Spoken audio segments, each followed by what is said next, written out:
ماں باپ کے لیے بہت ڈرنے کا مقام ہے.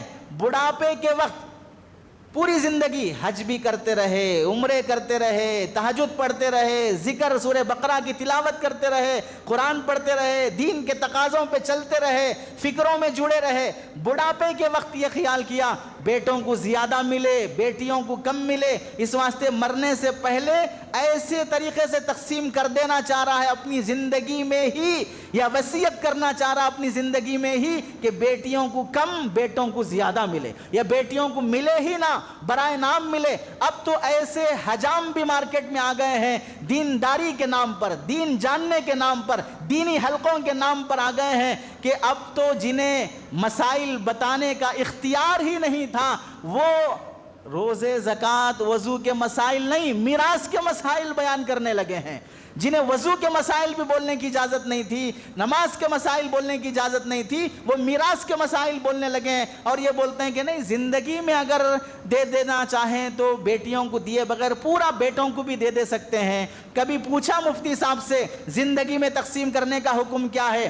اللہ کے نبی علیہ السلام کے پاس حدیث ہے, حضرت نعمان بن بشیر رضی اللہ تعالیٰ عنہ کے والد غلام لے کے آئے اللہ کے نبی کے پاس, یا رسول اللہ یہ میرا بیٹا ہے, میں اسے غلام ہدیہ دینا چاہ رہا ہوں, یہ گاڑی, یہ بنگلہ, یہ مکان ہدیہ دینا چاہ رہا ہوں, ایک مانا کر. تو اللہ کے نبی نے پوچھا اس بیٹے کے علاوہ اور بھی بیٹے بیٹیاں ہیں تمہارے؟ ہاں ہیں. ان کو بھی دے رہے ہو یا صرف اس ایک کو دے رہے ہو؟ نہیں, صرف اس کو دے رہا ہوں. تو اللہ کے نبی نے فرمایا ایسے ناانصاف والے ہدیے پر میں گواہ بننا نہیں چاہتا ہوں. اس میں کیا فرمایا؟ ایک کو دیا دوسرے کو نہیں دیا. یہ بھائی بہنوں میں, اولاد میں کمی زیادتی کر دینے سے قطع رحمی ہو جائے گی.